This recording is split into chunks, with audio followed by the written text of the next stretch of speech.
Good afternoon, everyone. Assalamualaikum warahmatullahi wabarakatuh. Hope everyone enjoyed their lunch. Welcome to our discussion this afternoon, and welcome to the 5th Jakarta Investment Festival Summit 2025. Let's start with a round of applause for you all. Thank you very much for being here with us, ladies and gentlemen. Now, I'm Timothy Marbun. It is a great honor for me to be moderating this session in our event. Now, a little about the JIF Summit. The JIF Summit is the Jakarta Provincial Government's annual investment forum dedicated to promoting investment opportunities and also to position Jakarta as the global investment-friendly city. Now, we move on to, if I may call, the most exciting part, although here they're talking about AI and in the other room they're talking about creative economy. So I'll go with the most important part, yeah? Because apparently we still have exciting parts as well for this afternoon. But this is one of the most impactful parts that we will be talking about here. We're talking about urban diplomacy, building resilience in a changing global landscape. Now, in this discussion, we will be exploring the strategic role of cities as proactive and resilient actors on the global stage. Now, as Indonesia's economic and business hub, Jakarta, the capital, is increasingly recognized as a key global actor through urban diplomacy. Now, this involves, of course, local governments, the private sector, academia, and civil society working together to build networks, forge cross-border partnerships, and integrate international engagement with urban planning. Ladies and gentlemen, this is not some concept that we just heard last week or yesterday. This is a concept that, of course, we've heard for quite some time, but we've had difficulties in actually building together, and that's understandable. Coordination, cooperating together, collaboration, we always recognize that as key to growth, but we also recognize the difficulties and the challenges in doing so. Now, we have, in one sense, sister cities should be one of the ways that we can be better in learning together. From Australia, I know that Jakarta is a sister city with New South Wales, right? But if you go to New South Wales and you go to Jakarta, you see obviously the air is different. So of course there's a lot more that we could do to improve both of these cities as well. I'm not saying that Jakarta is all bad. Jakarta is a beautiful city. I've grown up here, but I have to admit that there's a lot that we need to learn from our 20 plus, maybe up 20 plus sister cities in Jakarta. Right? So there's a lot that we could learn. Now, we'll be lucky today to be hearing from distinguished speakers from the Ministry of Foreign Affairs and also from the Australian Embassy in Indonesia, from C40 and Kearney, Indonesia. This session is expected to generate actionable policy recommendations, strengthen multilateral collaboration, and also unlock new investment opportunities, all while positioning Jakarta as a proactive and resilient actor to the global stage. Now, we'll start with a fireside chat for around 45 minutes, but ladies and gentlemen, we do hope that you have questions. I'm sure you do have questions for our speakers here, so you may prepare that from now, and we will have a special 30-minute session for Q&A for everyone here in the room. So you might want to prepare your questions now so that you could prepare it in one concise question so that we can have a chance for everyone who wants to ask a question here. Now, please allow me to introduce and invite our distinguished speakers and honorable speakers for today's session. First, we have Mr. Sidharto R. Suryodipuro, Director General of ASEAN Cooperation, Ministry of Foreign Affairs of the Republic of Indonesia. Let's invite Pak Sidharto on stage. Welcome, Pak Sidharto. You may sit here, right next to me. Apa kabar, Pak? Sehat. Silakan, Pak Sidharto. We also have with us Ms. Natalie Mendelsohn. Ms. Natalie Mendelsohn is joining us from the Australian Embassy in Jakarta. Let's give a round of applause to her. Welcome, Natalie. Nice to meet you. And so let me just read Natalie's official position. She is the Acting Minister Counsellor for Economic Investment and Infrastructure from the Australian Embassy in Jakarta. And we also have with us Ms. Shirley Santoso, the President Director of Kearney, Indonesia. Hello, Bu Shirley. Thank you for your time, silakan. And also joining us, Mr. Murali, Regional Director for East, Southeast Asia and Oceania, C40 cities. Let's welcome Mr. Murali. Welcome, welcome. Please have a seat. All right, thank you so much for our speakers. Thank you for your time. I hope you all are having a great day today. I hope you all had your coffee as well, like me too. much needed coffee for the afternoon session. Now, allow me to just read you a short bio of all our speakers. First, I'll start with Pak Sidharto. Pak Sidharto R. Suryodipuro is the Director General of ASEAN Cooperation, Ministry of Foreign Affairs of the Republic of Indonesia.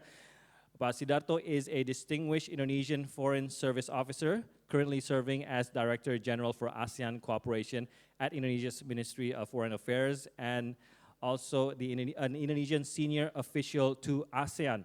His diplomatic career spans more than 20 years, and he has represented Indonesia in some of the world's most strategic platforms, from the UN Security Council to APEC and also ASEAN. And he has also served as ambassador to India and to Bhutan. And he also chaired ASEAN senior officials meetings during the chairmanship of Indonesia in 2023. He is married to Ibu Dewi Ratna and blessed with 3 sons. And I'll like to welcome Pak Sidharto here, and I'll read a short bio of Miss Natalie. She is the Acting Minister Counsellor for Economic Investment and Infrastructure, Australian Embassy, Jakarta. Miss Natalie Mendelsohn is the Acting Minister, I just read that out, Acting Minister Counsellor for Economic Investment and Infrastructure at the Jakarta, Australian Embassy in Jakarta, where she leads Australia's long-standing development partnership with Indonesia in these key areas. A career diplomat with 18 years of experience in the Department of Foreign Affairs and Trade, she brings deep expertise across law, foreign policy, and international development. She has previously served in Timor-Leste and also in South Africa, focusing on trade, investment, and economic growth. And she is a lawyer by training.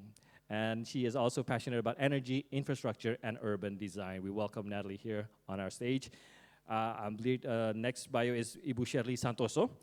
She is the President Director of Kearney, Indonesia, with over 20 years of experience in the consulting industry. She has led national and regional initiatives on digital economy, healthcare, and industry transformation, which includes Indonesia's National Digital Vision 2030 and 2045 and ASEAN policy blueprints. With deep expertise in corporate strategy and governance, she advises governments and also enterprises across Asia, across Indonesia and ASEAN on long-term growth and competitiveness. Welcome, Bu Shirley. And we continue with Pak Murali. So Pak Murali Ram. Pak Murali Ram is a sustainability advisor, urban strategist, and lawyer as well, with over 25 years of global experience. As C40's Regional Director for East, Southeast Asia, and Oceania, he leads city partnerships to drive climate action and resilience. Author of Creating Future-Proof Cities, he has guided governments and private sectors on sustainable planning and just transitions. And Pak Murali previously led urban advisory at Arab Malaysia and Think City, and holds a master's in sustainable development from Sunway University. Ladies and gentlemen, let's give another round of applause to our speakers. Thank you so much once again for your time with us here. So we don't have presentations for this part, so we'll just go straight to picking up your thoughts on our topic today. So I'm going to start with our first speaker, of course. Now, I just want to know, first of all, from all speakers, since you all come from diverse backgrounds, and of course you're doing work in the topic that we're talking about this afternoon. So let's just get the basics on their angles, on their perspective on our topic. I'm going to start with Pak Sidharto. Pak Sidharto, it's going to be interesting to see your perspective as a career diplomat as well on how the developments on how we as a nation would move as well as diplomats. You're a career diplomat as well, and how it has developed into cities and maybe even smaller regions as well, also acting as diplomats of their areas as well. So I'd like to know what's your thought on our topic today?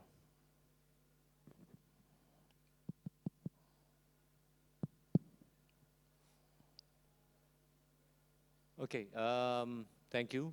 Terima kasih. Selamat sore. Good afternoon all.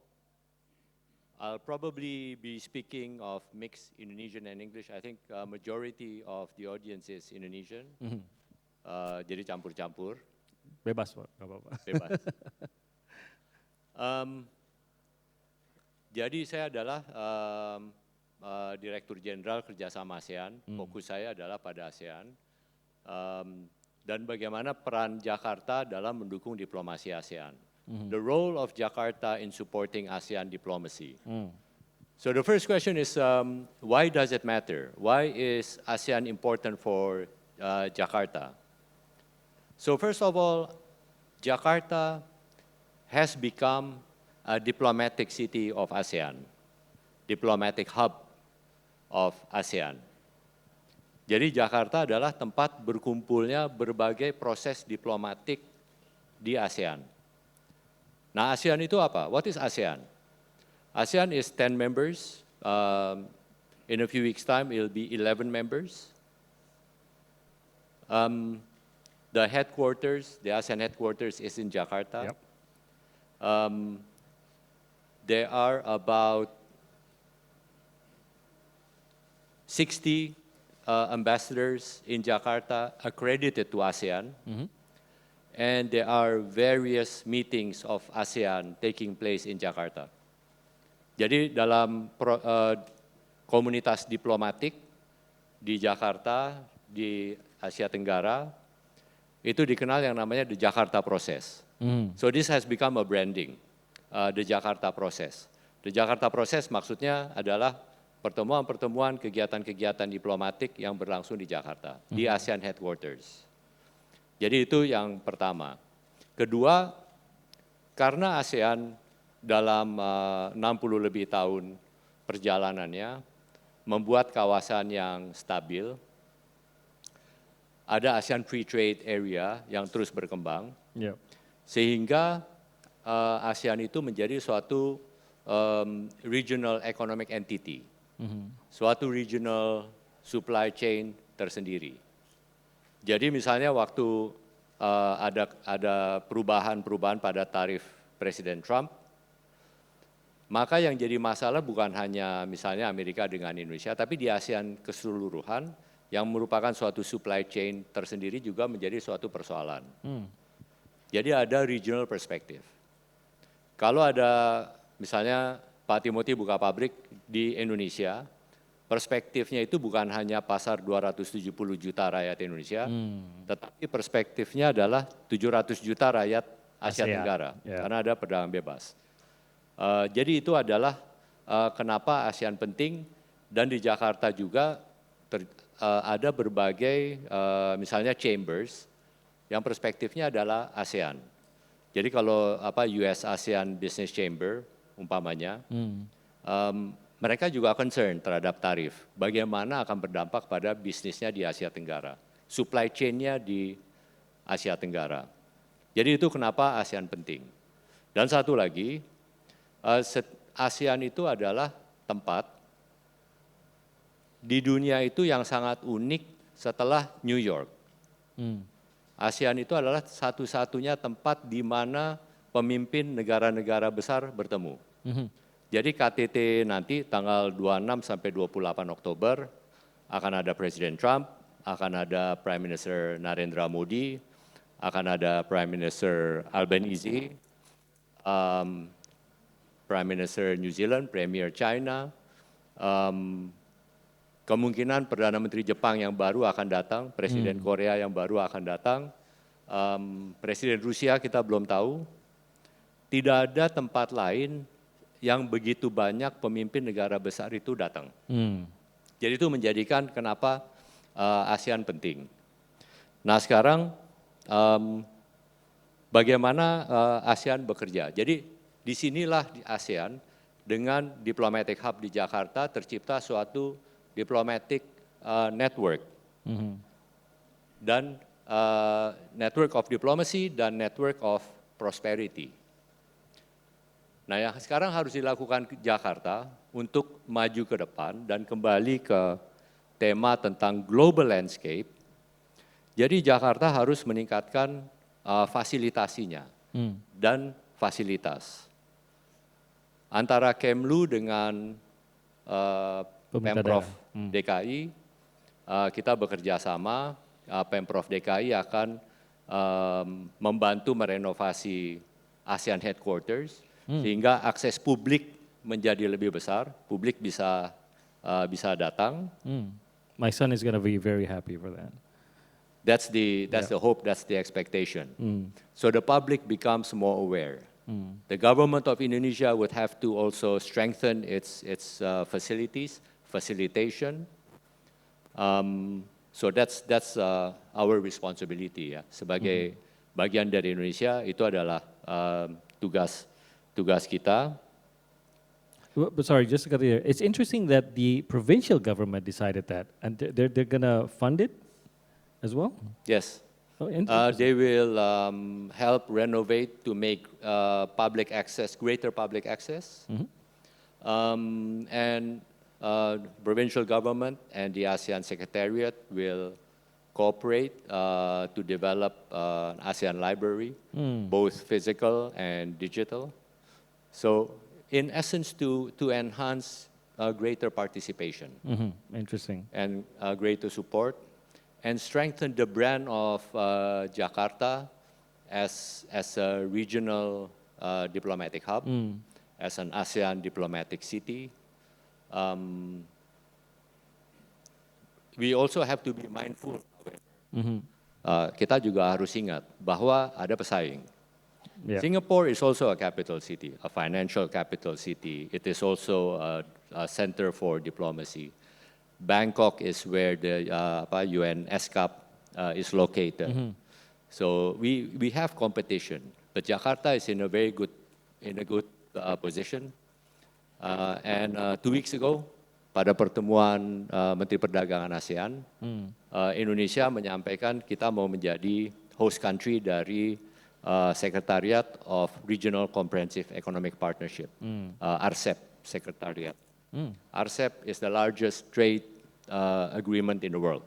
And then the other thing is Jakarta should create a network of diplomatic hubs. So Jakarta, Bangkok, Addis Ababa, Brussels, Vienna, New York, Nairobi should come together and discuss best practices, discuss standards on how to facilitate regional and international organizations. I think this would create certain standards, enhance Jakarta's standing, again, in support of managing a changing global landscape. Yeah. Okay, I'd like to go through that later on about how the global landscape change will actually affect Jakarta and what we should know about that. But just a reminder to those of you who need a translation device, it is available right outside. So bagi yang butuh alat penerjemah tersedia di depan registrasi. Let's bring one, and just in case, would you need one, Nat? Or okay, I'm sure your Indonesian is great as well. So I want to go straight to you for the next question. So I'll go back to follow-up questions for you all. But I want to know Australia's position as well. Of course, Australia has long emphasized a city-level collaboration, especially, of course, with Jakarta as well. Now, how do you actually view the role of urban diplomacy, and how would you see it has strengthened or affected Indonesia-Australia relations today? Selamat siang. Selamat siang. I think we need her voice louder, please. Boleh dikencengin suaranya? Thank you. Can you hear me? Not yet. Boleh dikencengin mic? Or How is that? let's bring you a new mic, probably. Yeah, I think, battery's low, I guess, for that one. Is that better? That's Yes. a lot better. Okay, great. Thank you so much. Thank you for the question. I think what comes to mind for me when I think about urban diplomacy is just... Sorry, Nat, we want to hear you perfectly. Boleh dibawakan mic baru mungkin yang lebih berfungsi? Oh, you gotta borrow. This is already collaborating on stage as well, so probably will borrow Bu Shirley. How's the sound now? Okay, that sounds good. Good. Okay, Boleh diganti excellent. aja mic-nya? Tolong dibantu, thank you. All right, I think we're good to go now. Okay, thank Hopefully. you. Well, what is really clear, I think, is how more than ever cities are so influential and so connected on the global scale. Absolutely, local governments and cities are no longer spectators in international relations. Yeah. They're actively forging links across borders, taking part in international agenda setting, shifting the landscape of politics. And I think for all cities in Australia, Indonesia, and across the region, urban diplomacy must be a strategic activity in order to increase our resilience. And when we think about what diplomacy boils down to, really, it's building understanding, relationships, connection across borders. And increasingly, a lot of this work happens at the city level.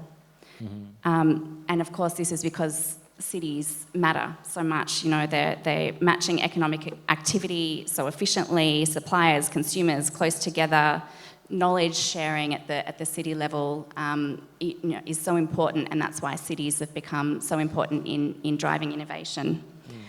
So maybe to set the scene, I'll give a couple of examples of how Australia thinks about urban diplomacy, and then how we're bringing this to our relationship with Indonesia. So for many of you, when you think of Australia, you might think about kangaroos and koalas, but you might not necessarily think about the energy transition and what Australia is doing to be a global leader in the energy transition. So I'll just give a couple of examples, and particularly of how cities have really been driving the transition in Australia. So Australia's recently released its 2035 climate targets and its second NDC.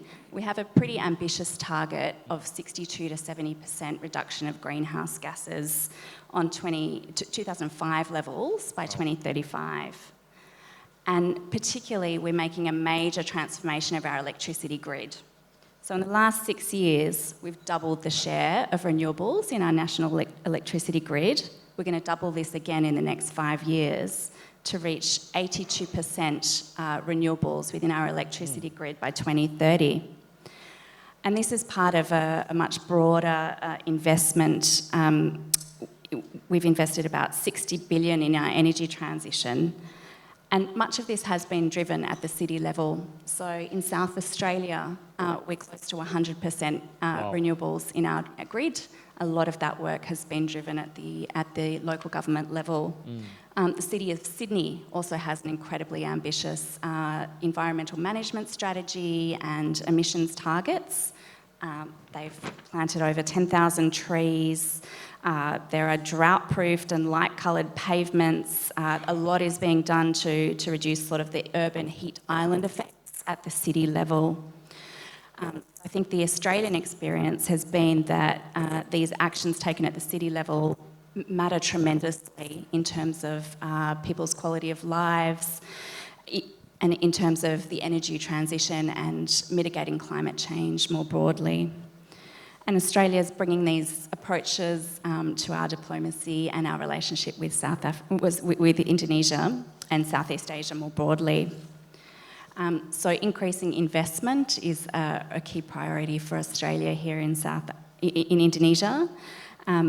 We've recently, within the Australian Embassy, set up a deal team, which is specifically focused on connecting Australian investors to specific opportunities, including within Jakarta, and particularly to draw on the opportunities from our significant superannuation industry.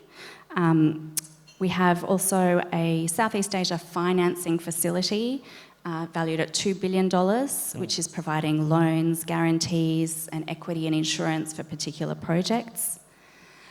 In 2022, Prime Minister Albanese and President Prabowo announced a clean energy initiative called Kinetic, which is investing about 200 million Australian dollars in Indonesia's net zero transition, including initiatives with the Jakarta city government.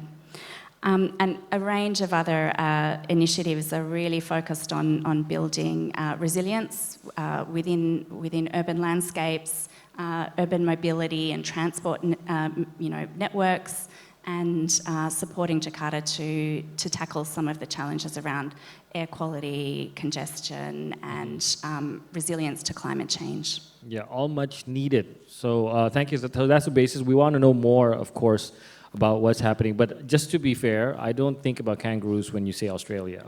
Yeah, I think about Canva. How many of you know that Canva is from Sydney?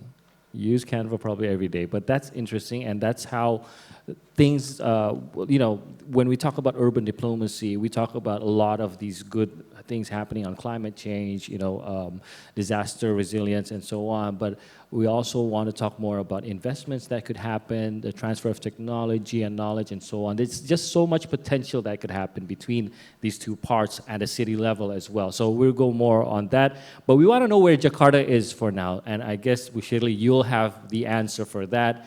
What I know is, according to Kearney, actually, if we compare it to 10 years ago, Jakarta is not really in a good situation, comparable to 10 years ago on your studies.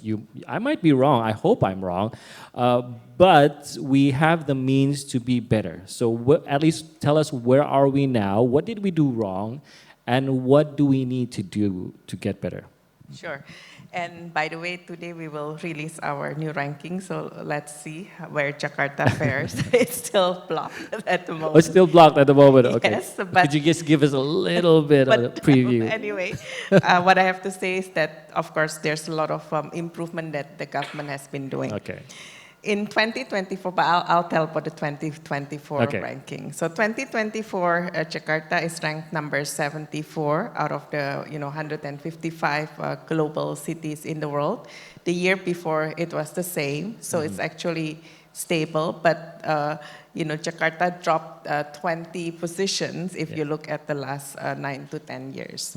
So, and Kearney, as a global management consulting company, we have been doing the city ranking since 2006, where we measure the competitiveness of all the more than 155 cities in the world based on 5 key dimensions with so many sub-dimensions, but business activity, human capital, information exchange, cultural experience, and also political engagement. And the 2 big areas where Jakarta needs to improve the most is human capital, and the second one is on information exchange. And if we deep dive further in terms of human capital, where are the different areas? First is to improve the quality of education for the people in Jakarta. So if we compare, for example, Jakarta versus Bangkok or Singapore, the percentage of our university graduate is about 18 to 20%, and Bangkok is about 60%, KL is about 41%. So that's one dimension that the Jakarta government, together with the central government, need to work on. Whether it's right now they are already deploying Kartu Mahasiswa, which is very good to make education a lot more affordable, especially on the higher education area. To get more international university to partner with the local university, that's also another dimension that we look at, the number of university that are top 100 and number of international university as well. And there's a lot of things that can be done. And Georgetown, for example, they just opened their master of program in Jakarta, which is really great. And Jakarta is the head office for their Asia, region, which Jakarta can, be very proud. But this is something that can be done a lot more as well. So, human capital is one big area that, is very important to be improved. But, on top of that is also how Jakarta can attract global talent to work here as well. Because with global talent, then you can also attract more international investors as well. And things like, how do you make the working visa a lot faster, especially for some of the key professions, like learning from London, it takes 2 weeks to get a visa for some of the critical profession, or Dubai with the Golden Visa program. So these are some of the things that can be learned to make sure that we have a very seamless visa, especially for the critical profession where the city really need it. So that's one area, and the other one is also on information exchange. So how do we improve the quality of our internet connection, broadband, and so on and so forth. So again, I think if we compare, the city compared to a Bangkok or Shanghai, there's still improvement to be made. Okay, so very interesting, and thank you for going straight into those 2 very important, very big, and I'll have to say very challenging as well, because we're talking about bettering the workforce, better education. Yes. This is where sometimes, like, I would think that, could a city do that? Like, could a city do that alone? Of course, the national scope does take part there as well. Now, this is where I jump to you, Mr. Murali.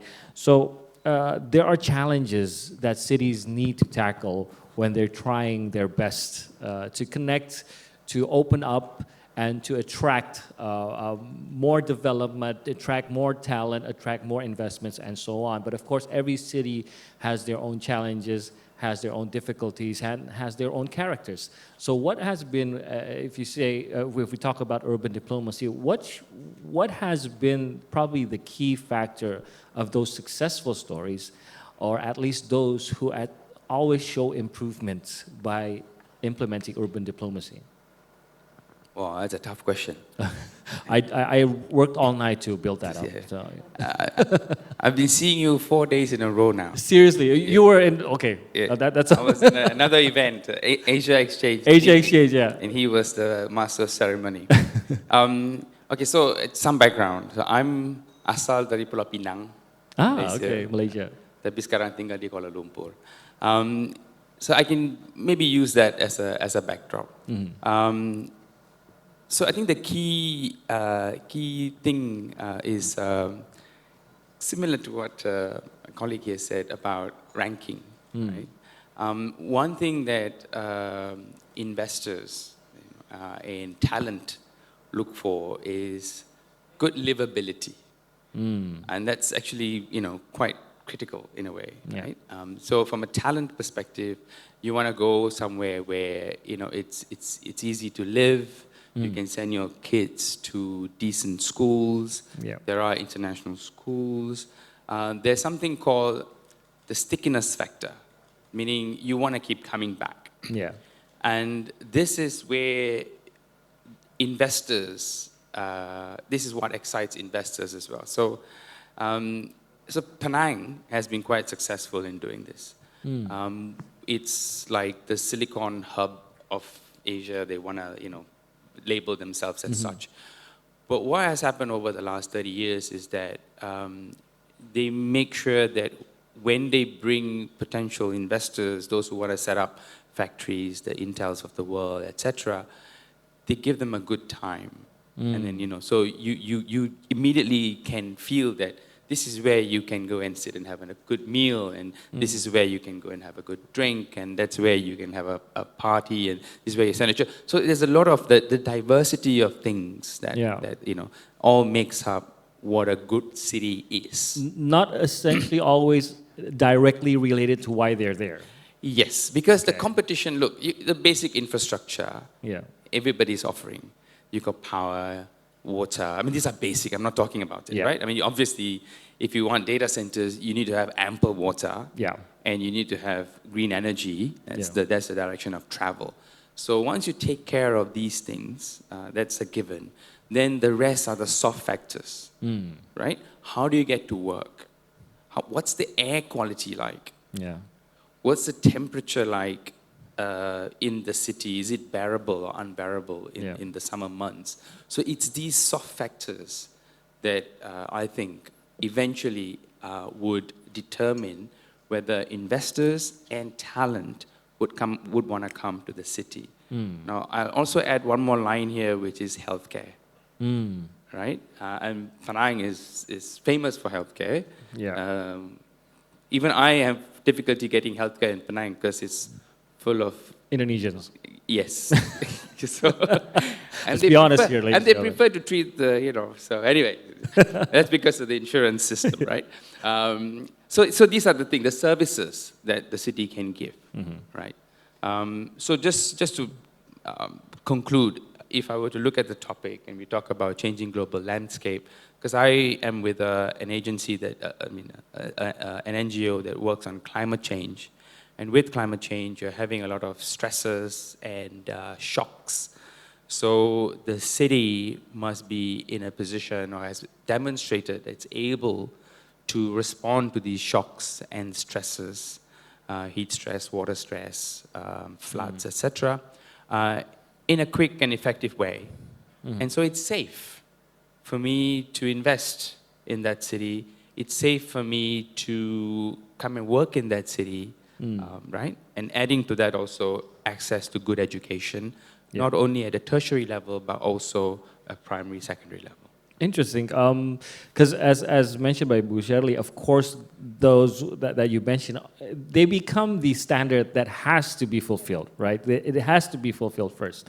If we do not fulfill the ease of access of information, if we do not fulfill the availability of a reliable workforce, we can't really talk further about bringing in investments, bringing in talents into a city.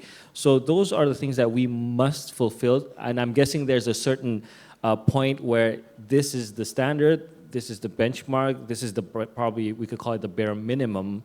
That if we don't reach there, we can't really expect much. So we're I don't know if where Jakarta is. Of course, we'll be waiting for the report, but we hope that we could reach there, and we hope to learn from other cities as well how to reach that. But so I'm just going to go straight into the problem of today.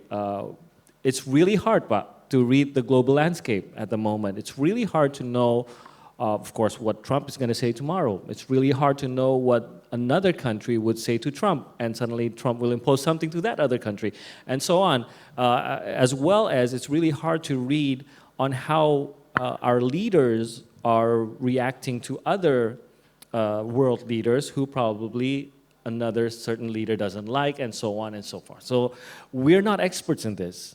On the other hand, a lot of us here who come from either the provincial government, for businesses, for academia, who want to open up to collaboration with other parts, other cities as well, our colleagues across the sea, across the ocean, we're not equipped with the skills that you and your colleagues have. But we need to be representatives of Indonesia. You could come from academia, you could come from a business. When they see you, you're Indonesian, as they see you as well, but you're an Indonesian diplomat, you have the skills to do that. So what do we need to know to kind of like navigate in this global landscape today? Is it actually more difficult, or do you say that there's nothing really to worry about? Things will go on normally. Trump will say things, or another leader would probably say things, but the relation between Indonesia and the world, between Indonesia and multinationals, won't really change. And what do we need to know to navigate through that?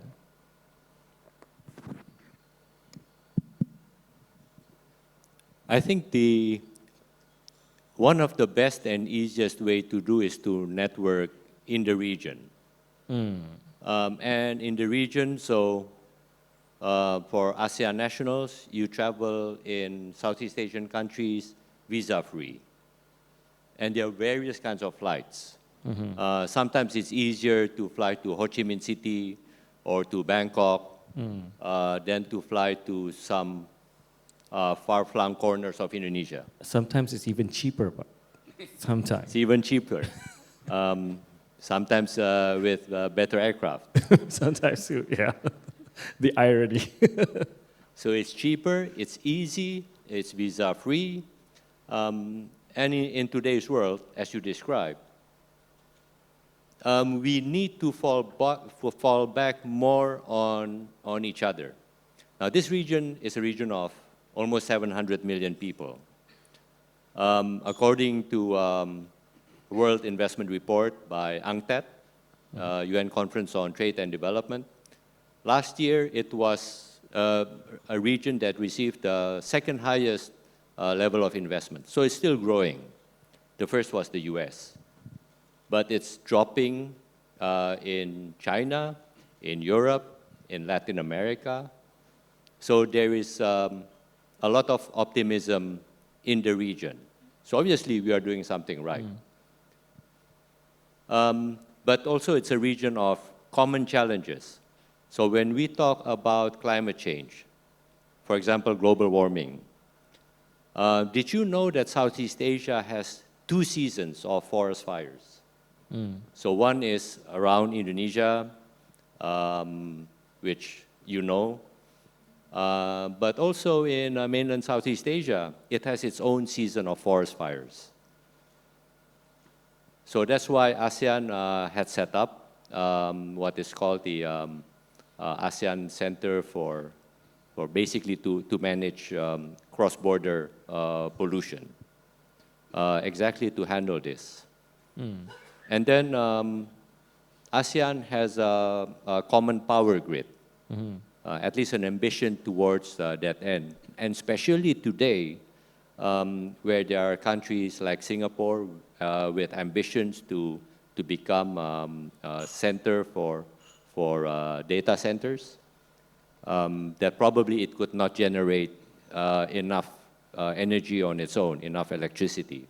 So it's drawing from renewable energy from the Mekong in Laos, maybe from solar farms as far as perhaps Australia, and then from Indonesia.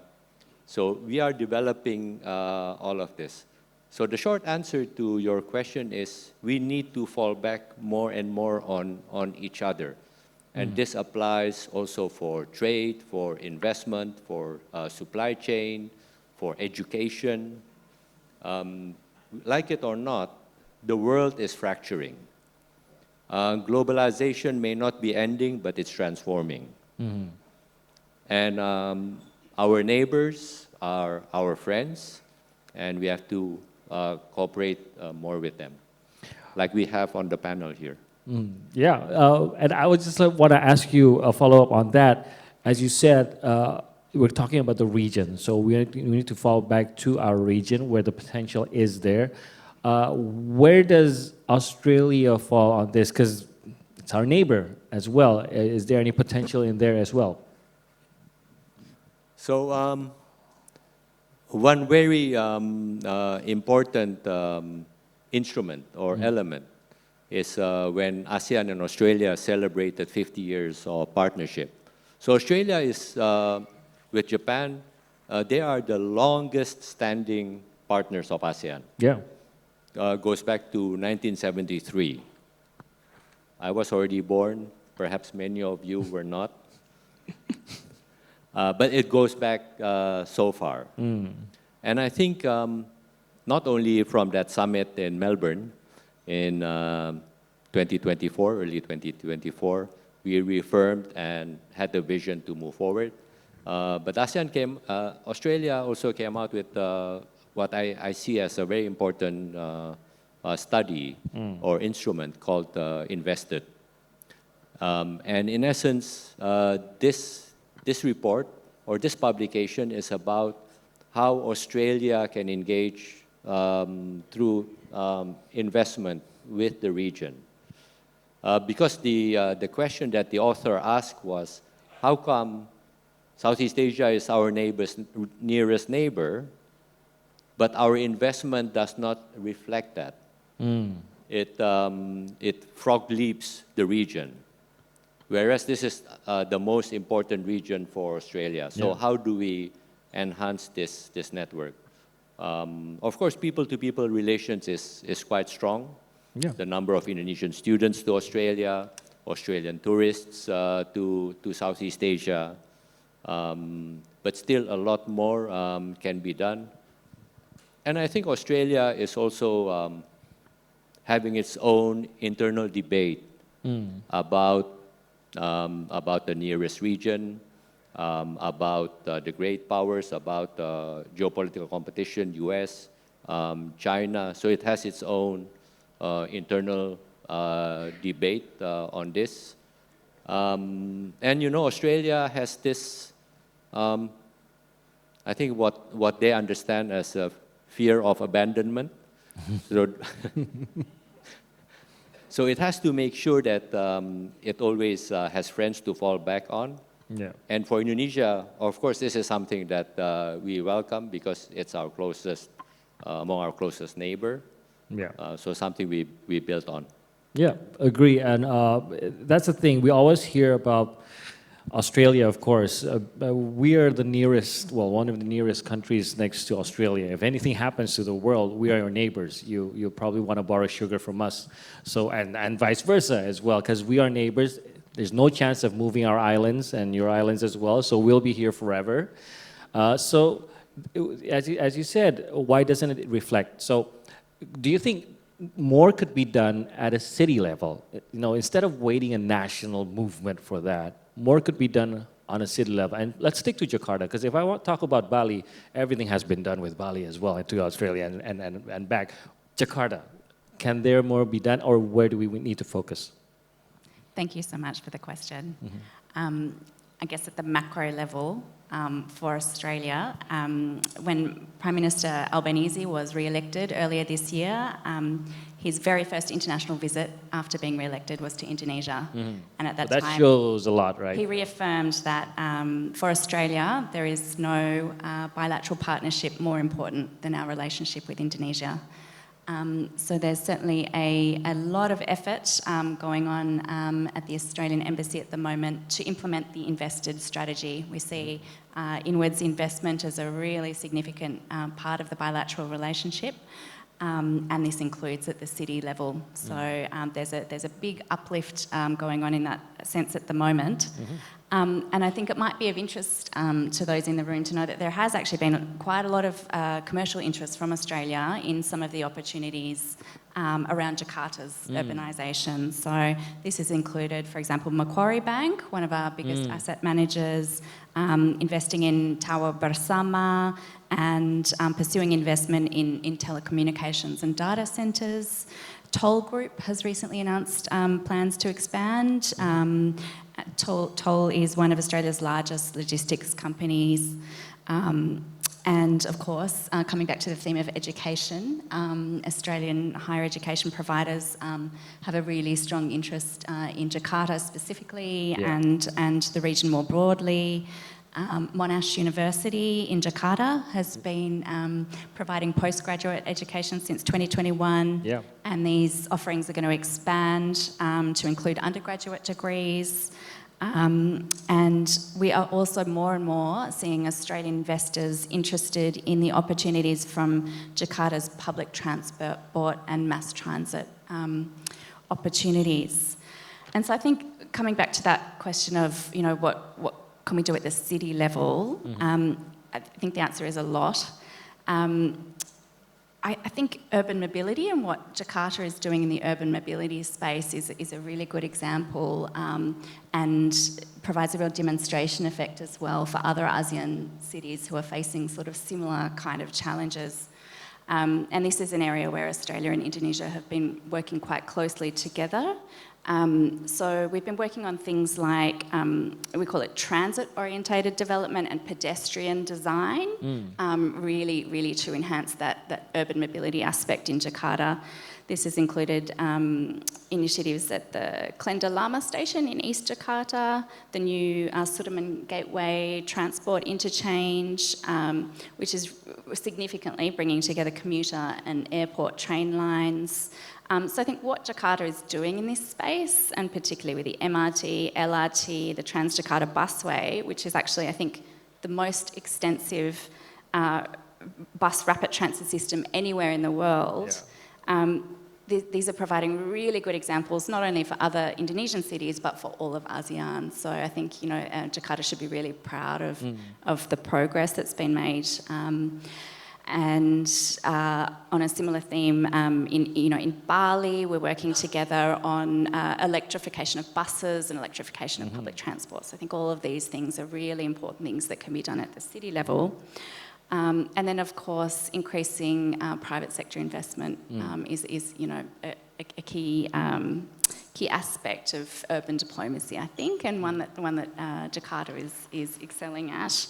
And another area where Australia and Indonesia are working very closely together. And we see that not only in Jakarta, but in Central Java, in other parts of Java as well. There's an eagerness to do more, to invest more, and to do more collaboration. So I'm just going to move on because my time is actually up, but I have a short question for Bu Shirley and also Mr. Murali. I just want to know, if we do want to do more on a city level, who would realistically be at the forefront at this moment? Would it be the private sector? Should it be the government? Or who would it be? Just short answers and explanations before we go to the Q&A. Yeah, it needs to be a whole, you know, not just the government. Can't really rely on one. Yeah, have to be also with the private sector. And, you know, you read, I guess, on the news that the transfer to the region is being reduced. That's why I think, and if we look at the Jakarta funding to build the city, it has been previously relied on the government funds. So, but if we compare to like city like Shanghai or Singapore or other global city in the world, it is usually a combination. So there should be a lot of private sector investment. There needs to be creative financing that can be explored, like things like PPP, like municipal bonds. So, so there needs to be a combination. And I guess the city is for everybody, including the private sector. So I think it's our responsibility to, jointly build the city together. Okay, so we actually need more effort from everyone. Yes, at from the moment. everybody. Not really necessarily like one sector should lead. We probably already have that. As you said, the government is trying their best to do it, but all the others need to follow up. Definitely, all the others needs to be followed up, and it's very good. The direction also from the government is to engage a lot more on private sector. Things like what we have today, it's a great initiative, Jakarta Investment Festival, to get more private investment coming in, more foreign investment coming into the city, and things like all this creative financing, which we hadn't explored so much in the past, are things that we need to explore to really build the city. Okay, Mr. Murali, what would your answer? Does somebody need to be the leader in this, or do you think, of course, moving together would be the ideal, but evidently it's pretty hard to move together when nobody leads it? Yeah, so my take is slightly different. She didn't want to say it, that's all. Okay. I think you can't just rely on the private sector to decide or to influence, because the motivation is different. The motivation is on profits, right? Yeah. So this is where you need a strong framework and a vision and a direction setting from the city government, and also in conjunction with the federal government, because some things like tax rebates, etc., may come from at that level. But the signals as to the direction of travel has to come from the city or the government. Okay. So, for example, if you want strong, say you want to be a net zero city, right? What does that mean? So, and then you need to add how much green energy into the grid, and what form that green energy is going to take. Is it solar? Is it nuclear, if you're going to go down that path? Is it hydroelectric? And then that then would go into the planning policies around how you use your land, rooftop solar, all of that. So it cascades down into all this decision making, and the private sector can then crowd in to come up with the solutions, So they will see the opportunity in what the signals that the government want to achieve. Similarly, when you talk about transport, and you start talking about, I want to be a car-free city, let's just say, for argument's sake, right? I want to be a car-free city. Then you start thinking about what do you do with your existing car parks, for instance. How do I get people into the city? Do I include more buses? Do I have to think about dynamic routing? So you start thinking about solutions that the private sector will bring to you. But the signaling and the direction setting of what you want your city to be, the vision of that city, to be a global city, to be a hub for, diplomacy or whatever, right? That has to come from the city administration. Yeah, they have the law to do that as well, right? I mean, the regulations. The levers are with the city. Yeah. So you want to add, Shirley? Yeah, I think the direction and the standards and the policy needs to be coming from the government. I mean, that I totally agree. But I think to get the funding and building together with the city, it requires a lot. Actually, we calculated, like for example, the budget that is required to build Jakarta into global city. It requires like double the fund that the government usually to spend. So that requires private sector funding as well. But Jakarta government has already also set its ambition to be top 50 by 2030 now. Of course, to do that, there'll be a lot of programs that needs to be done to make the city a lot more livable, mobility, green, zoning, and so on and so forth, which the government would also need the private sector to be part of building the city as well. Well, the government, they hold the steer, but everybody's got to row, right? Yes, so, exactly. That's where the energy comes.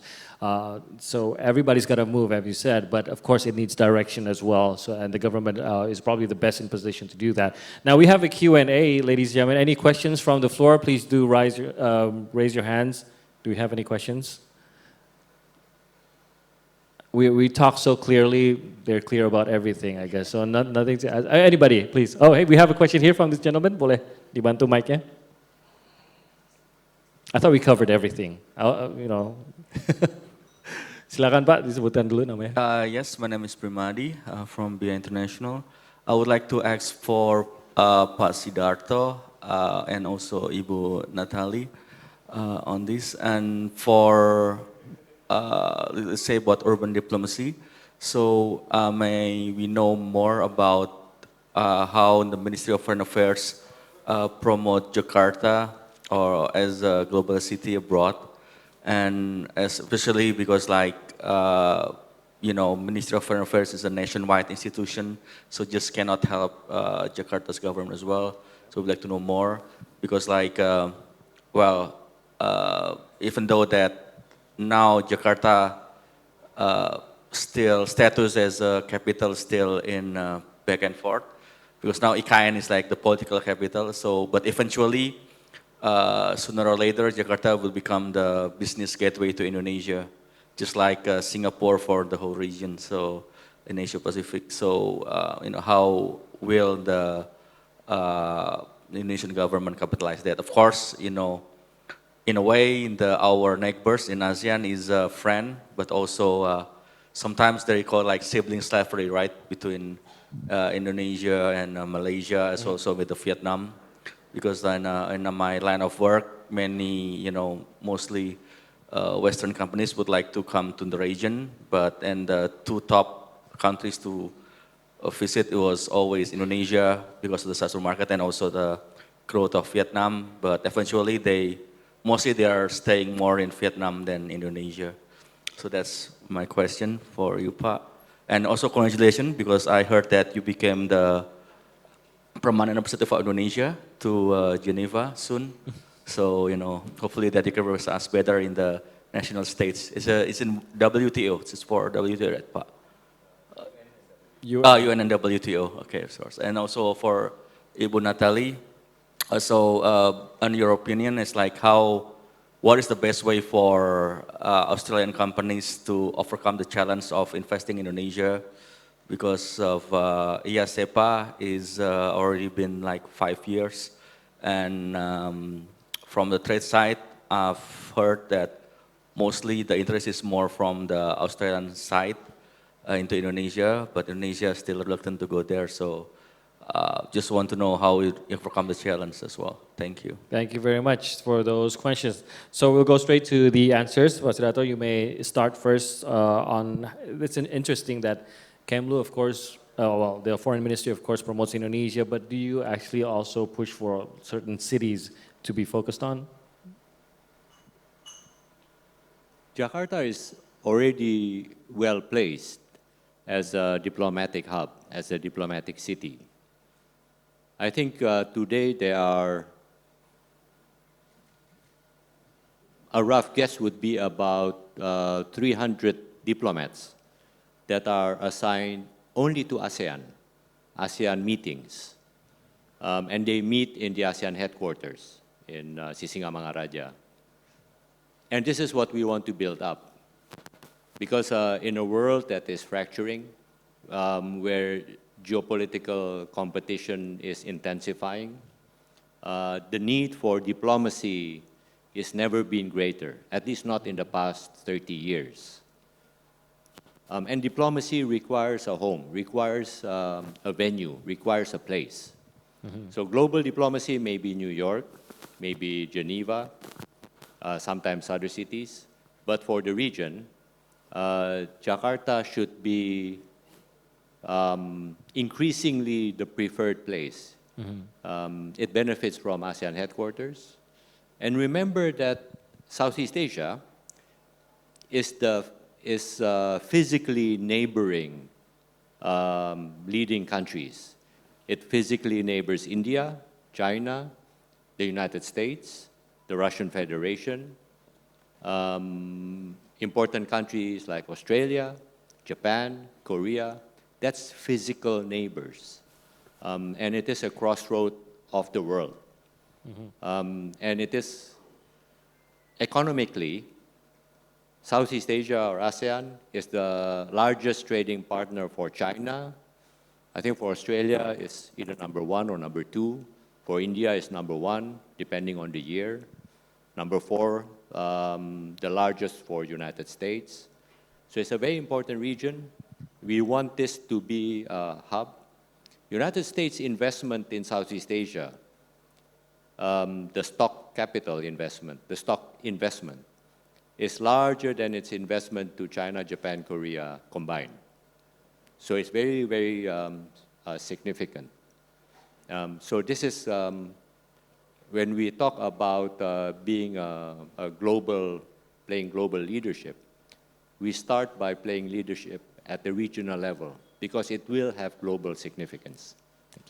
Interesting. So last thing about the follow-up question about ASEAN. So that will be interesting on how you said that, of course, we're friends and we will always be friends. But on the other hand, of course, competition is there as well, as we always fight for. I mean, even cities now compete against each other, especially when it comes to ASEAN. So how should we see that? What position should we take on that? Yeah, well, you know, in your introduction, you mentioned that Dewi and I, we have 3 sons. I can tell you that they have their fights, have their good times. Sibling rivalry, right? Living in the same house, we, in the end, we'll go to dinner together, we'll make up, we rely on each other, and we always fall back on each other before challenges. I think that's applicable in the region as well. And the story in the past 60 years or so is transforming from what was called as the Balkans of Asia into one that is considered by many as a very successful regional organization. So we made a lot of progress for a region that is very diverse. It's geographically fractured, and it's also very large, much larger than West Europe, East Europe combined, a lot larger. And it's a crossroad of the world. So, you know, we are doing pretty well, but I always say that ASEAN, the success is in the rear view mirror. Ahead, we really have to navigate carefully. All right, there you go. That's the answer from Sidharto. We go straight to Natalie. Of course, there are challenges, as mentioned, that there's eagerness in Australian companies as well, but we haven't seen, well, we probably don't see the numbers that we both would like to see on that, especially when it comes to the relations on ESEPA, Indonesia and Australia. As mentioned, it has mostly been one way, right? So how do we make that to make the traffic go even higher both ways? For the question, can you hear me okay? Yeah. Fantastic. Look, I think the starting point is that the two-way trade and investment relationship, you know, is strong, but of course there is more that we can do, and that's why within the embassy we've set up a specific deal team, which is really focusing on inwards investment and connecting Australian investors with opportunities here in Indonesia. We have the $2 billion Southeast Asia financing facility, which is providing concessional finance and really focusing particularly on the clean energy transition and infrastructure projects in Indonesia. We've set up a landing pad, which is a particular initiative, I guess, to support Australian businesses in the digital technology space and digital technology services being provided to Indonesia. We have a lot of business matching services, we have Austrade, but I think we're really at a point where we're using all of the tools in the toolbox, and that includes our development partnerships with Indonesia. So we have a program called Catalyst, which is specifically focused on making sure that Indonesia is realising the benefits from ICEPA. So it's a particular program that's focused around that objective. Some of you may have heard of the Prospera program, which is a very long-standing partnership to make sure really that the policy and the regulatory environment is supporting private sector investment. And finally, we're more and more looking at blended finance mechanisms and how to partner Australian government financing with private sector financing to de-risk transactions and to really make investments that perhaps had been considered a little bit too high risk for a number of reasons to be looked at afresh. And we're doing that primarily through our Kinetic program. We recently launched the Kinetic Climate Transition Fund in Indonesia, and we've made a $50 million cornerstone commitment through that fund to investing in clean energy and infrastructure projects. And we're hoping to crowd in about $200 million worth of private sector funding into that fund. So that's just one of the tools that we're using to really grow that relationship and make sure that the impacts are sustainable. All right, thank you. Nat, just a little follow-up. What can we do to also support in that? Because we see a lot of effort coming from the embassy and your the parts of the embassy and abroad, I mean, beyond the embassy. What can we do from Jakarta, at least from Jakarta, either be from the private sector or from the government? What can we do to support that as well? Look, I think there's a lot going on every day. There's a really, a lot of day-to-day and working level interactions. So I think there's a lot being done in both directions. And it's really about keeping up the momentum, I think, at this stage, and making sure that we're joining the dots and using all of the tools at our disposal. All right, thank you. Thank you, Natalie. Do we have any more questions? Please raise your hands. I do have another question, actually, for Shirley. I just want to know, I haven't tied the correlation between urban diplomacy and the global landscape from your perspective. We know that you've mentioned 9-10 years ago, Jakarta was actually in a better position. Then we dropped around 20 positions out down to 74. So I just want to know what really causes those drops. Is it something that Jakarta did wrong? Is it something affected by what other cities are doing so much better at? Or does the changing global landscape, the situation, geopolitics also have an effect to that? Yeah, so I guess it's a combination of many things, but one is that the index is very dynamic. So doesn't mean that, the Jakarta government obviously has done a lot of things to make the city a lot more livable, to build a lot more infrastructure, but other city has also done a lot of things as well.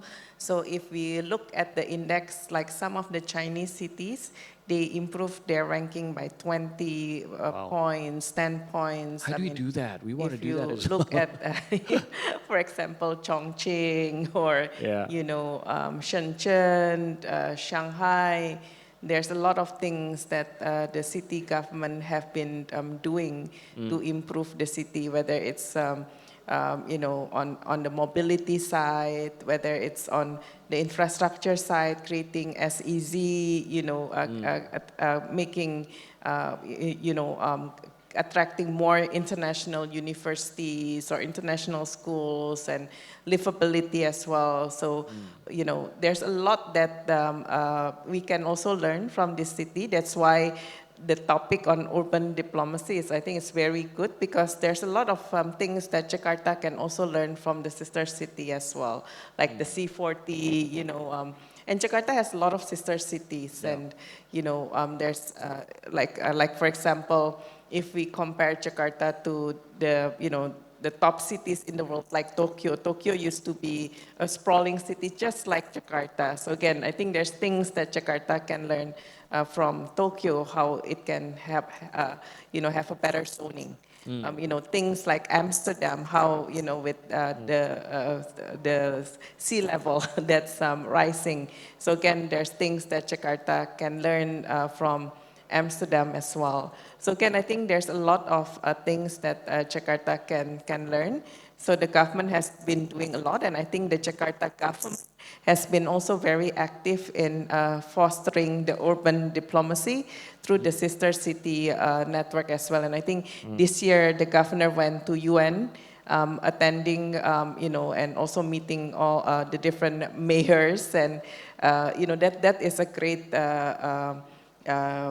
initiative as well to learn from the other cities in the world as well. Interesting. Now, if you have questions, please do raise your hand, because I'm gonna. Oh, you have a question here. So I have a question for Pak Murali too, but we'll go from the floor first. Yes, sir. Boleh disebutkan namanya, silakan. Hello. Good afternoon. My name is Hidayat Karim. The benefits of urban design are not immediate. It will take 10 to 15 years probably to know if the assumptions the benefits are correct or maybe less or less. And as mentioned, it's also prone to policies, whether global or local. So my question is, what are the key benefits, the key aspects for cities to be resilient, to sustain the plan, what has been planned, and ultimately to sustain and keep to bring in investors, both global and international and local. Thank you. Okay, thank you, Karim. So I guess this could go to you, sir. It's an interesting point. It's an interesting point about the success of urban design will take time to realize, or coming from law, there's a concept in intellectual property law called a public realm. So what's in the public realm you can copy, what's in the what's not you can't. In urban design, we say whatever is in the public realm, what's out there, is in the public realm, meaning you can copy. So you can tell cities are in different stages of evolution, right? You go to New York, they're testing different things, pedestrianizing Times Square, and first they introduced e-scooters, and maybe that failed, and then bicycles, whatever. Yeah. So they're all experimenting. Every city is experimenting, and different cities succeed in something, some don't, and you learn from those mistakes, and you improve until you find a formula that works. You don't have to reinvent anything, actually. You just have to observe and learn from whichever city is doing it the best for a sustained time, and then you can adapt it to your sort of local needs, right? And here comes another form of urban diplomacy, is diplomacy within the city. So how do you engage with your communities?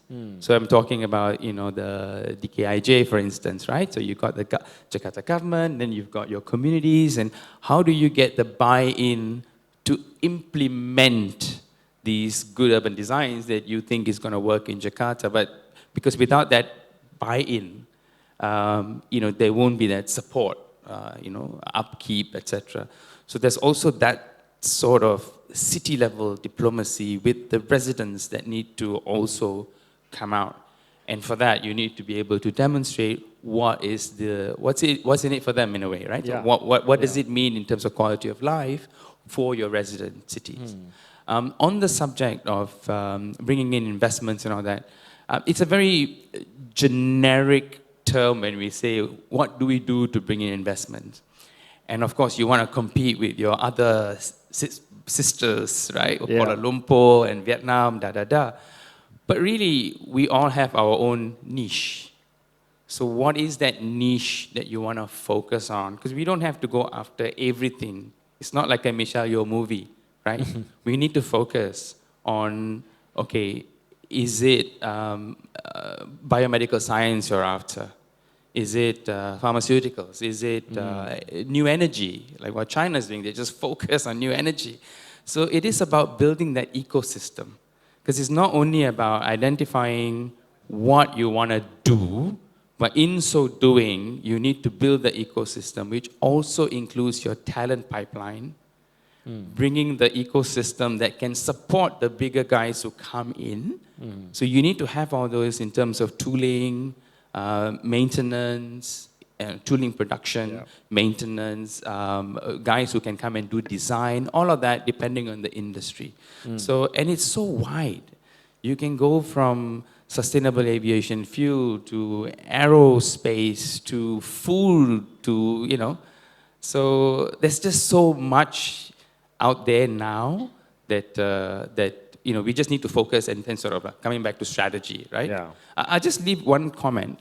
Speaking about this, one thing about changing global landscapes, with the advent of AI, of course, we are achieving so much and all of that, but there's a lot of warning signs about the kind of jobs that are going to be around in the next 10 years, you know.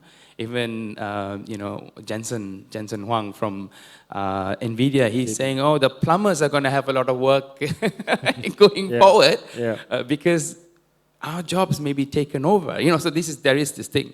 So I'm just highlighting that also because we also need to see 10 years ahead into what kind of jobs are we going to be planning for, and that has to start now in terms of the curriculum in your education systems to get there. So it's not a short-term view. And the other thing is, with that background, having in mind the socio-economic disparities that can happen in the city and making sure that, you know, whatever you plan, like everybody has something to do and sort of a decent income that they can earn, and that needs to be also thought through.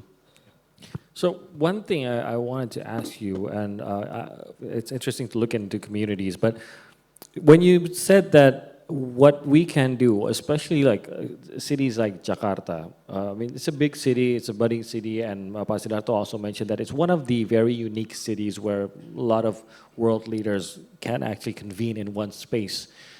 But on the other hand, a lot of I'm just being honest here as someone who lives in Jakarta, a lot of parts of Jakarta doesn't really feel like it still belongs here. Like it should be much better in a lot of these aspects. So we could learn a lot from those good, you know, cities who are doing it right, be it in transportation, be it in air quality, and so on. But sometimes the ideas there, and like what Australia is doing, they're very willing to share those ideas and just you know, come there and try to help implementation, but they don't get implemented. So how can we make sure that these ideas, these strategies, these systems that have already been proven to be working in other cities actually come in not only as ideas, but real action, real implementation? Should someone be, or should we form something or somebody to really implement that? Or do you think that all the tools are there? If so, then how can we be sure that all these ideas get implemented?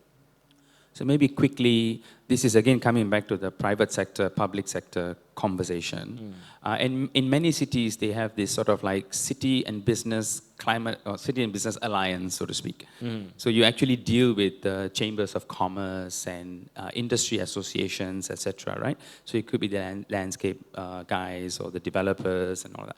So it's about having these conversations and saying, guys, we want to get here. Yeah. And you know, we recently went to Adelaide and we saw this, and we recently went to China and we saw this, and how do we get it? And then you know, you iron out all the sort of any disagreements you have, and then you get to a sort of a middle point where you think, okay, this is the way forward, and this is where the leadership becomes really important. So just to zone in into Jakarta, like 10 years ago, if you say Jakarta, I'm not from here, so I'm looking outside, Jakarta, macet, air pollution, and basically this is what comes to your mind. Yeah. And then when you look at the kind of news that you read outside, it's all about the city sinking, subsidence, Look, I'm here, I don't see any of it, right? So when I come and visit. But the governor today, he is such a visionary in a way, right? And he is like, we want, Wednesdays, everybody take public transport, even himself. He's coming to meetings, taking the public transportation, right? And then he's kind of like nudging everybody to use the MRT, to use the Transjakarta. They're even talking about, improvement of air quality, and they're saying, you know what, we can do so much, but the air is shared, and unless the neighboring cities don't do enough, we're going to have this problem. We're going to put up a fund to help them come up with a strategy.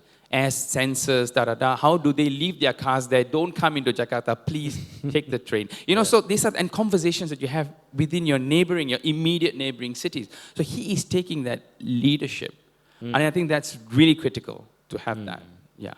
So you want to add? Just to add, right? I think that planning and leadership is very important. So, for example, as part of the Jakarta city plan, one of the area that needs to be handled is how do you spread the development more throughout the whole Jakarta? Because right now, if you look at the traffic, the people, goods mobility, and the center of economy is mostly in the central and in the south.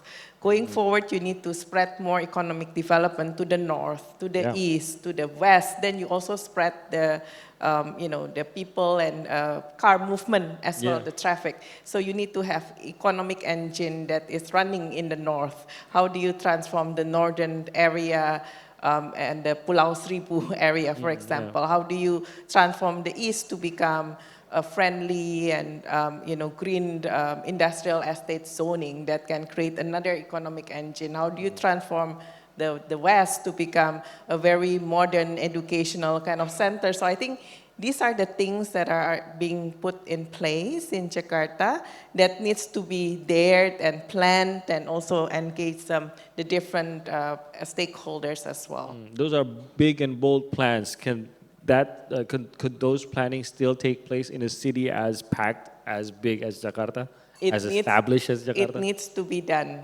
and I think there's a lot of realization, I would say, by the government, that is important because, we are a sprawling city. So if you think like long time ago when Jakarta was built, the city capacity was only for 2 million people, but now we have already grown, by, so much. So we do need to think about, how do you make the city a lot more resilient and adaptable and livable and, at a global level. Yeah. At least something's building fast in Jakarta. Paddle courts everywhere around Jakarta. So, but even MRT, you have east, west, north, south. So it's has been. If there's anything you learn from Kuala Lumpur, paddle now is pickle. Is it? Yes. Okay, pickle so has taken over paddle because it's cheaper. So I'll invest in pickle then, not in paddle. So our time is up, but I just want some closing statements from all speakers on urban diplomacy and what we can do, especially at everyone's level here. What can we do to support this? What can we do to push it further? What can be expected in the future, and how can we play a role? Sidharto, if you may, your closing statement. I find this discussion fascinating.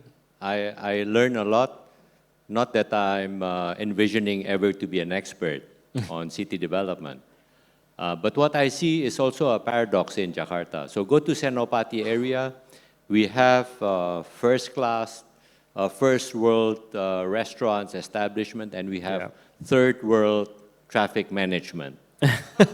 True. So obviously we cannot have this, we want to improve this as we want to become even more important diplomatic city of the region and of the world. Thank you for that. Nat? Thanks so much. Completely, there is so much visionary leadership and concrete action already being taken in Jakarta, and I think Australia has a lot to learn, and Jakarta has a lot to demonstrate to other ASEAN cities about dealing with some really complex problems in big mega cities. I think for me, in this climate-affected world that we're all moving into, really good planning around climate resilience and climate resilience in infrastructure is absolutely key, and that's a shared challenge. And I think if you can make the economic case for good urban design and climate resilient infrastructure, it absolutely avoids a much larger economic burden and cost on city budgets later on. So that's certainly a lesson that Australia has learned. So we look forward to continuing to learn lessons from Jakarta, and hopefully we also have some experiences to share. Thank you so much for that humble opinion. Of course, we have a lot to learn from Australia as well. Thank you, Natalie, for that. Bu Shirley?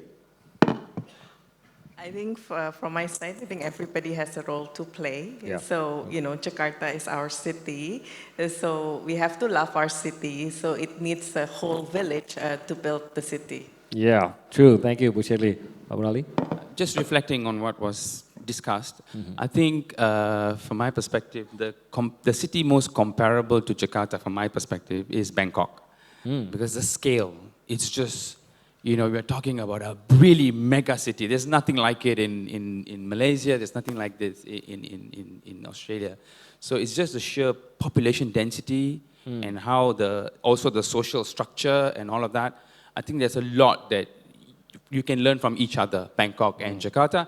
Just to share, Bangkok is now, they also had this problem with traffic, and they put in all this MRT and all that. The governor is now moving steadfast into improving, I don't know how many 100,000 kilometers of walkways. Yeah. Just focusing on walkways, last mile connectivity to get to the MRT, LRT stations. Yeah. 500 meters, every corner, 500 meters, cycling and walking, and also thinking about shade because of rain, because of heat, and they're rolling this out, right? So, and that's, and also they're focusing on air quality improvement, just like Jakarta. So there's a lot you can learn from each other, and there's a lot that Jakarta and Bangkok do well, like horror movies. They're the best. Yeah. True that. We could learn more from them as well. Now, ladies and gentlemen, we should have done this at the beginning, but it's probably interesting to see what you have to say, what word would come up when we say, when we talk about our topic, urban diplomacy. So we have let's do the QR code, guys. Let's put up the QR code, take your phones out. I want to know if you have an opinion after the talk, after we hear from our speakers. So what's your opinion? What is the first thing in your mind when you hear about urban diplomacy, now that you've known more about it from our speakers? Just a short thing, we're gonna show the words here, just to know if we probably have the same idea about urban diplomacy after hearing from our speakers here. So we've heard a lot from our speakers. I want to thank them so much for being here with us. Pak, selamat bertugas. So you'll be leaving to Geneva. Do you know when yet?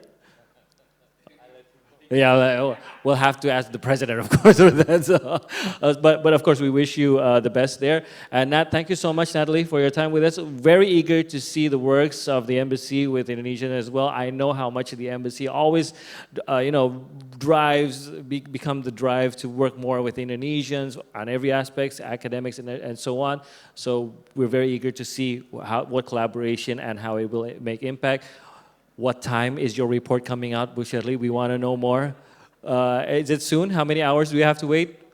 A couple of hours? Okay, so we'll see there, and hopefully we have better results. But of course, on top of that, we want to know what we could do more and more. How could we better that? It's not about being what rank we are. It's pretty hard to beat Shenzhen at the moment now.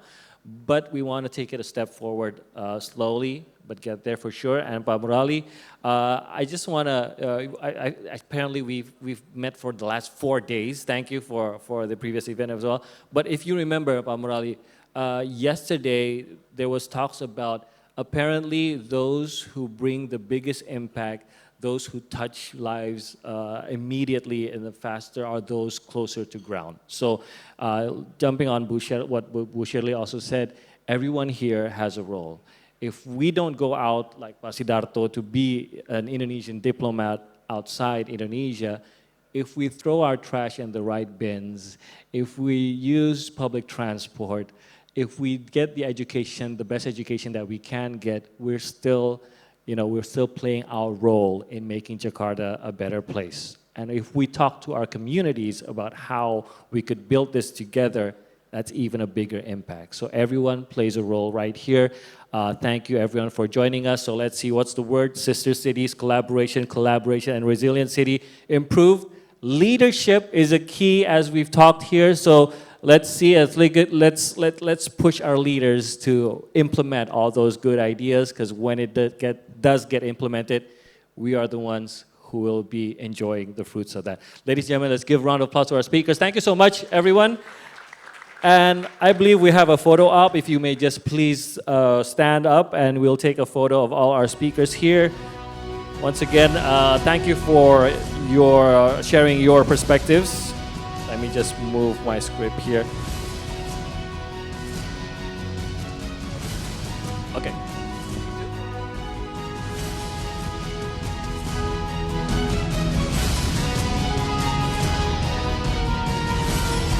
All right, thank you so much. Now, yes, you may return to your seats. We do have a video here. Let's take a moment to watch the closing video of the JIF Summit 2025.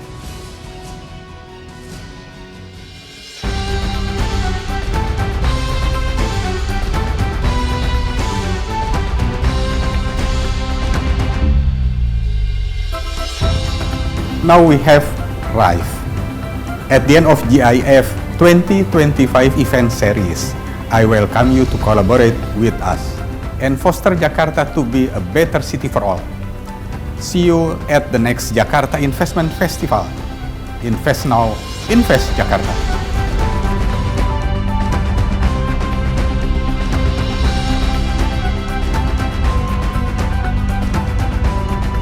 On behalf of the Jakarta Provincial Government, I would like to say thank you for being part of the JIF 2025. Let's continue this momentum by investing smart to achieve Jakarta vision as a global city. Invest now, invest Jakarta.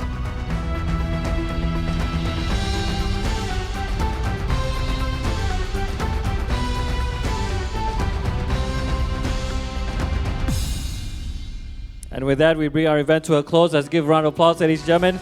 On behalf of the Jakarta Provincial Government, we'd like to extend our sincere thanks to our partners who made today possible. The Ministry of Foreign Affairs of the Republic of Indonesia. Thank you to the Australian Embassy in Indonesia. Thank you to C40 and also to Kearney, Indonesia. Thank you so much. And we are deeply grateful for your support in creating a space where innovation, responsibility, and impact can come together. And to all of you, thank you so much for your time, for coming here with us. We hope that you've been inspired by the conversations, equipped with new ideas, and connected to people who share your passion for building Jakarta an inclusive and livable city. I'm Timothy Marbun, and on behalf of everyone involved, I'd like to thank you once again for being here with us today. See you all in the next Jakarta Investment Festival. Have a great day, everyone. Thank you.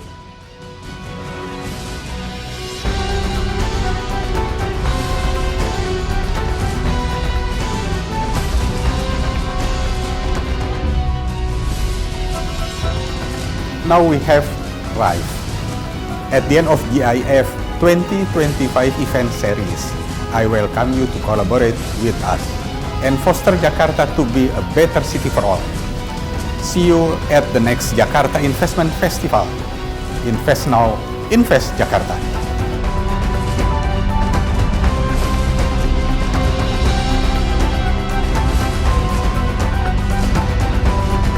On behalf of the Jakarta Provincial Government, I would like to say thank you for being part of the JIF 2025. Let's continue investing smart to achieve Jakarta vision as a global city.